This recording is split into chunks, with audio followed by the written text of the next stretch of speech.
Hi കൂട്ടുകാരെ, പുതിയൊരു വീഡിയോയിലേക്ക് എല്ലാവർക്കും സ്വാഗതം. അങ്ങനെ ഇന്നത്തെ എപ്പിസോഡിൽ ഷാലിനിയും സുസ്മിതയും കണ്ടുമുട്ടുന്ന ആ എപ്പിസോഡാണ് കേട്ടോ. അങ്ങനെ ഷാലിനി ആ പണം നൽകുകയാണ്. ഇതേ സമയം എന്തായാലും നീ സൂക്ഷിക്കുന്ന, നീ മറച്ചു വെക്കുന്ന രോഹിത്തിൻ്റെ കുഞ്ഞില്ല പപ്പി എന്നുള്ള സത്യം രോഹിത്ത് അറിഞ്ഞു കഴിഞ്ഞാൽ അവനൊരു ലോല ഹൃദയനാണ്. അവൻ അത് അറിഞ്ഞു കഴിഞ്ഞാൽ അവന് താങ്ങില്ല. അതുകൊണ്ട് ഈ രഹസ്യമായി ഇരിക്കട്ടെ, അതിന് ഞാൻ 10 ലക്ഷമല്ലേ ചോദിച്ചിട്ടുള്ളൂ എന്ന് പറഞ്ഞിട്ട് ആ പണം അങ്ങ് കൊടുക്കണം കേട്ടോ ഷാലിനി. ഇതേ സമയം ഈ പണം വാങ്ങി അങ്ങ് പോവാൻ ഒരുങ്ങുമ്പോഴേക്കും സുസ്മിതയുടെ കൈ അങ്ങ് പിടിച്ച് വലിക്കണേ. എന്നിട്ട് പറയണേ, നീ ആരാണെന്ന് കാണാതെ പോകുന്നത് ശരിയല്ലല്ലോ, പണം എന്തായാലും ഞാൻ തന്നിരിക്കുന്നു, ഇനിയും ഇത് ഒരു ബ്ലാക്ക് മെയിലായി തുടരുമെന്ന് എനിക്ക് പറയാൻ കഴിയില്ല, അതുകൊണ്ട് നിന്നെ ഒന്ന് കാണണല്ലോ എന്ന് പറയുമ്പോൾ ഉടൻ തന്നെ ഞാനിപ്പോൾ 10 ലക്ഷമേ ചോദിച്ചിട്ടുള്ളൂ, 50 ലക്ഷം ചോദിച്ചാൽ നീ എനിക്ക് മുന്നിൽ കൊണ്ടുവരും, എന്നാൽ കുബുദ്ധി എവിടെയെന്ന് കണ്ടുപിടിച്ച സൂത്രധാരിയായ എന്നോടാണ് നീ കളിക്കുന്നത്, എന്നോട് നീ കളിക്കാൻ നിൽക്കേണ്ട എന്നൊക്കെ ഇങ്ങനെ പറയുമ്പോൾ പെട്ടെന്ന് അങ്ങ് മുഖത്ത് നിന്ന് മുണ്ട് വലിച്ചു ഊരാനിട്ട് ആദ്യം കണ്ണട ഊരുന്നുണ്ട്. അതിനുശേഷമാണ് മുഖത്ത് ആ തട്ടം മാറ്റുന്നത്. അതോടുകൂടി സുസ്മിതയാണെന്ന് മനസ്സിലാക്കുകയാണ്. ഈ സമയം ശാലിനി ആണെങ്കിലോ, നീ എനിക്ക് ഫോൺ കോൾ ചെയ്തപ്പോൾ തന്നെ മറഞ്ഞു നിന്ന് ഈ കളി കളിച്ചപ്പോൾ തന്നെ ഞാൻ വിചാരിച്ചതാണ് എന്തായാലും നീ തന്നെ ആയിരിക്കുമെന്ന്, അതുകൊണ്ട് എനിക്കൊന്ന് ഉറപ്പിക്കണമായിരുന്നു, അതുകൊണ്ടാണ് നിന്റെ തലയിൽ നിന്ന് ഈ തട്ടം ഊരിയത്, അതുകൊണ്ട് ഈ പണം അങ്ങ് തന്നേക്കെന്ന് പറഞ്ഞ് തിരികെ പണം വാങ്ങുകയാണ് കേട്ടോ.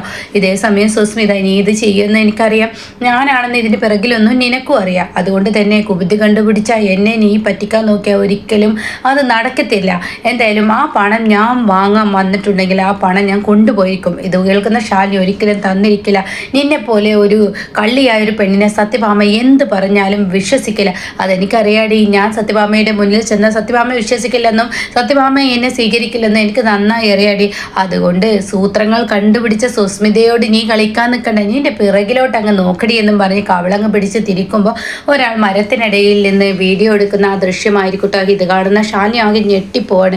ഇതേ സമയം ഞാൻ 10 ലക്ഷം നിന്റെ കയ്യിൽ നിന്ന് വാങ്ങാൻ വന്നിട്ടുണ്ടെങ്കിൽ ആ 10 ലക്ഷം വാങ്ങിച്ചേ പോവുള്ളൂ, എന്തായാലും എനിക്കൊരു തെളിവിന് വേണ്ടി, എന്തിനെ പപ്പിയുടെ എല്ലാ രഹസ്യവും രോഹിത്തിൻ്റെ കുഞ്ഞല്ല എന്നും എന്ന് പറയുന്ന എല്ലാ രഹസ്യവും ഞാനിവിടെ വെറുതെ ഇട്ട് വിളമ്പിയത് വെറുതെ ഒന്നുമല്ല, ഇതിനു വേണ്ടി തന്നെയാണ്, സത്യഭാമക്ക് ഈ വീഡിയോ കോൾ അയച്ചു കൊടുക്കാനാണ് എന്ന് പറയുമ്പോൾ ഷാലിനി ആകെ പകച്ചു പോവാണ്.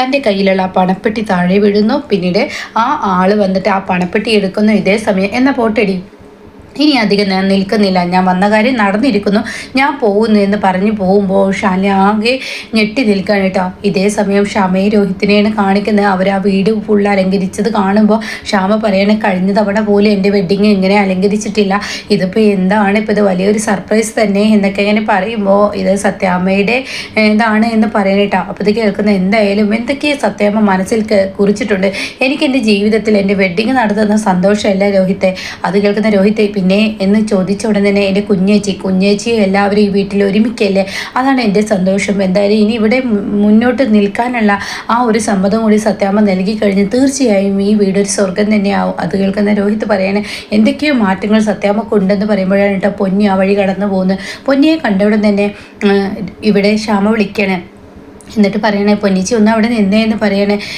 കുഞ്ഞേച്ചി വന്നു എന്ന് ചോദിക്കുമ്പോൾ ഇല്ല കുഞ്ഞേച്ചി വന്നിട്ടില്ല. അപ്പോൾ പപ്പിമോൾ എവിടെ? പപ്പിമോൾ അവിടെ ഒരു പാവയും പിടിച്ച് നടക്കുന്നുണ്ട്, സംസാരിക്കുന്ന പാവയെന്നാ എന്തൊക്കെയെന്ന് പറയുന്നുണ്ട്, അവിടെ പിടിച്ച് നടക്കുന്നുണ്ട്.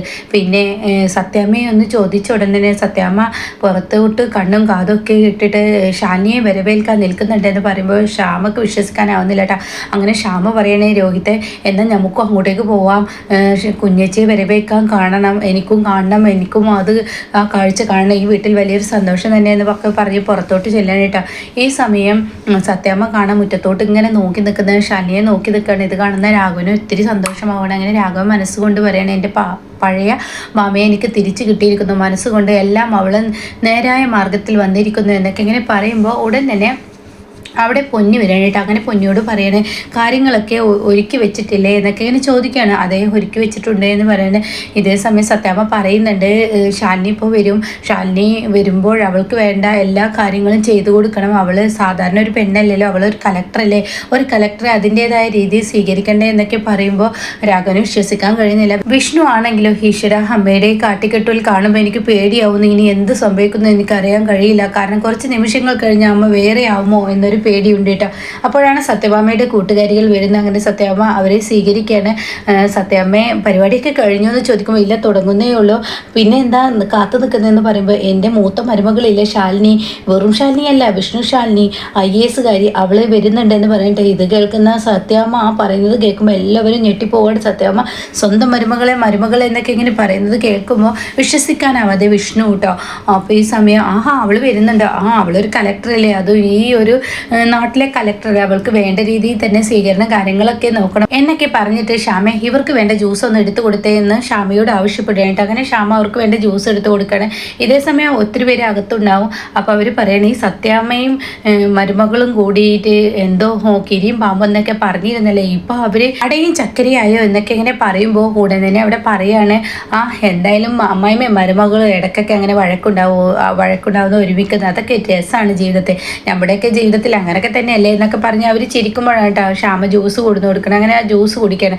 അപ്പോഴാണ് പപ്പി അങ്ങോട്ടേക്ക് വരുന്നത്. അപ്പോൾ പപ്പി മോളെ നിൻ്റെ കയ്യിൽ എന്താ എന്ന് ചോദിക്കുമ്പോൾ ഇത് വെറും പാവയല്ല, ഇത് സംസാരിക്കുന്ന പാവയാണ്, ഇതെന്ത് പറഞ്ഞാലും സംസാരിക്കും. അപ്പോൾ ഉടൻ തന്നെ സത്യമ്മയുടെ കൂട്ടുകാരി പറയണേ എന്നാൽ രണ്ടാളെ വഴക്ക് പറഞ്ഞാൽ വഴക്ക് പറയും, തീർച്ചയായും പറയും. അപ്പോൾ വേറൊരു കൂട്ടുകാരി പറയണേ എടി നിനക്കല്ലാതെ ആവശ്യം, നീ എന്തായാലും ആ പാവ അങ്ങനത്തെ ഒന്ന് മേടിച്ചോ, നിനക്ക് വഴക്ക് പറയേണ്ട പറയിപ്പിക്കാലോ എന്നൊക്കെ പറഞ്ഞ് അവർ ചിരിക്കുകയാണ് കേട്ടോ. അങ്ങനെ ശ്യാമ അവർക്ക് ജ്യൂസ് കൊടുത്തു കൊടുക്കണം. അപ്പോഴാണ് പൊന്നി ഇങ്ങനെ കയ്യിൽ ഒരു ബൊക്കെ പിടിച്ചിട്ട് ഇങ്ങനെ പോകുന്നത്, ഒരു പൂച്ചണ്ട് ഇങ്ങനെ പിടിച്ച് പോവുകയാണ്. ഇതെന്താ എന്ന് ചോദിക്കുമ്പോൾ അത് ശാലിക്കുഞ്ഞിനെ വരവേക്കാൻ വേണ്ടി സത്യാമ്മ ചെയ്ത് വെച്ചിരിക്കുകയാണ്. എന്താണിത്, എനിക്ക് ഈശ്വര വിശ്വസിക്കാൻ കഴിയുന്നില്ല, ഇത് സത്യം തന്നെയാണാവോ എന്നിങ്ങനെ ചിന്തിക്കുന്നുണ്ട് കേട്ടോ. പിന്നീടാണെങ്കിലോ ഒത്തിരി നേരം ഇരുന്നിട്ട് ശാലിനിയെ കാണാനില്ല. അപ്പോൾ രാഘവൻ പറയണേ എന്തപ്പോൾ ശാലിനി വരാത്ത, ഒത്തിരി നേരമല്ല സത്യാമ്മയും പറയുന്നുണ്ട്. അപ്പോൾ ഉടൻ തന്നെ അവിടെ രോഹിത്ത് പറയാണ് വന്നവരൊക്കെ ഇരിക്കുന്നു, ചടങ്ങ് തുടങ്ങിയിട്ടുണ്ട് എന്നൊക്കെ ഇങ്ങനെ പറയുന്നുണ്ട് കേട്ടോ. അപ്പോൾ ശ്യാമ പറയണേ ഇവിടുത്തെ ഈ ചടങ്ങ് കുഞ്ഞേച്ചിക്ക് വേണ്ടിയിട്ടാണ് എന്നിങ്ങനെ പറയുന്നുണ്ട് കേട്ടോ. അപ്പോൾ സത്യം വന്നിട്ട് പറയണേ ശരിയാണ് ചേച്ചിയമ്മേ, സത്യം എന്താ വരാത്ത, ഒത്തിരി നേരമായി, ഒന്ന് അവർക്ക് വിളിച്ചു നോക്കട്ടെ എന്നൊക്കെ ഇങ്ങനെ പറയാണ്. അപ്പോൾ അത് വേണ്ട എന്നുള്ള ലെവലിങ്ങനെ അവിടെ ബാക്കിയുള്ളവരൊക്കെ നിൽക്കുകയാണ്. കാരണം സത്യാമ്മ എന്താ പറയുക അറിയില്ലല്ലോ, അതുകൊണ്ട് തന്നെ. അപ്പോഴേക്കും രാഘവൻ വീണ്ടും പറയണേ വിഷ്ണു നീ ഒന്ന് വിളിച്ചു നോക്കിയെന്ന് പറയണേ. അത് കേട്ടാ സത്യാമ്മ പറയണേ നീ ഒന്ന് വിളിച്ചു നോക്കിയെന്ന് പറയണേട്ടാ. അപ്പോൾ വിഷ്ണുവിനെ അത് വിശ്വസിക്കാൻ കഴിയുന്നില്ല. തൻ്റെ അമ്മ വിളിക്കാൻ പറയുന്നത് കേൾക്കുമ്പോൾ സന്തോഷമാവാണ്ടിട്ടാ. പിന്നീട് വിഷ്ണു ഇങ്ങനെ രാഘവനെ നോക്കുകയാണ്. അങ്ങനെ രാഘവൻ പറയണേ എടാ നീ ഇങ്ങനെ ധൃതി വെക്കാതെ, അവളിങ്ങ് വരും, നീ ഇങ്ങനെ ടെൻഷൻ ആവണ്ട, ഇവിടെ വന്നിരിക്കുക എന്നൊക്കെ പറഞ്ഞ് അവർ ചിരിക്കുന്നുണ്ട് കേട്ടോ. അതുപോലെ തന്നെ സത്യാമ്മയും ഇങ്ങനെ കണ്ണും കാതും ഒക്കെ പുറത്തോട്ട് ഇട്ടിട്ട് ശാലിനിയെ വരവേൽക്കാനായി നിൽക്കുകയാണ്. ഇതേ സമയം ശാലിനി വന്നുകൊണ്ടിരിക്കുന്നുണ്ട്. ഒരു ഭാഗത്താണെങ്കിലോ സുസ്മിത വന്നുകൊണ്ടിരിക്കുന്നുണ്ട്. അപ്പോൾ ശാലിനി ആണെങ്കിലും മനസ്സിൽ കുറിക്കുകയാണ് ഈശ്വര, എൻ്റെ അമ്മയ്ക്ക് എന്നും കരയാനല്ലേ സമയമുള്ളൂ, എന്തായാലും സുസ്മിത എന്ന വിളഞ്ഞ വിത്ത് എന്തായാലും അവിടെ എത്തിക്കഴിഞ്ഞാൽ അത് സത്യാമ്മക്ക് മുന്നിൽ ആ വീഡിയോ കാണിച്ചു കഴിഞ്ഞാൽ ഇന്നിപ്പോൾ ഈ വണ്ടി ഞാനും അമ്മയേ ഉള്ളൂ, വരുമ്പോൾ ക്ഷാമയും ഉണ്ടാവും. എന്തായാലും ഇനി ഇവ തകരാൻ പോകുന്നത് എന്തെങ്കിലും വഴി ഉണ്ടാക്കണം, തടയണം. എൻ്റെ അമ്മക്ക് കരയാൻ മാത്രമേ വിധി ഉണ്ടായിട്ടുള്ളൂ. ഞങ്ങൾ മക്കൾ ജനിച്ചത് മുതൽ അമ്മ കരഞ്ഞിട്ടേ ഉള്ളൂ, അമ്മക്ക് സന്തോഷം എന്തൊന്നും അറിഞ്ഞിട്ടില്ല. ഈ പാവത്തിന് ഇനി കരയിപ്പിക്കാൻ പറ്റില്ല, അതുകൊണ്ട് എന്തെങ്കിലും ഒരു തടയിടണം എന്നൊക്കെ പറയുമ്പോൾ സുസ്മിത ഇങ്ങനെ ചിരിച്ച് കളിച്ചും കൊണ്ട് കാറിൽ ഇങ്ങനെ വരുന്നുണ്ട് കേട്ടോ. ഇതേസമയം വിഷ്ണു ആണെങ്കിലും തൻ്റെ ഫോൺ എടുത്തിട്ട് ഷാലിനിക്ക് വിളിക്കാൻ ഒരുങ്ങുന്നുണ്ട്. അപ്പം നല്ല രീതിയിൽ തന്നെയാണ് കേട്ടോ ഷാലിനിയെ വരവേൽക്കുന്നത്. ആരതിയെടുത്തും മാല കിട്ടും ബൊക്ക കൊടുത്തും അങ്ങനെ പല രീതിയിലും ഇങ്ങനെ സത്യഭാമ സ്വീകരിക്കുന്നുണ്ട്. ശാലിനിയെ സ്വർണം കൊണ്ട് മൂടുന്നുണ്ട്. നല്ല കിടുക്കൻ സീന് തന്നെയാണ് സത്യഭാമ നമുക്ക് മുന്നിൽ കാണിക്കുന്നത് കേട്ടോ. സത്യഭാമയുടെ ആ പ്രകടനം കണ്ട് വിഷ്ണു ആകെ അമ്പരന്ന് നിന്ന് പോവാണ്. ഇനി എന്തെങ്കിലും ഒരു പൊട്ടിത്തെറി ഉണ്ടാവുമോ എന്ന പേടിയാണ് വിഷ്ണുവിന്.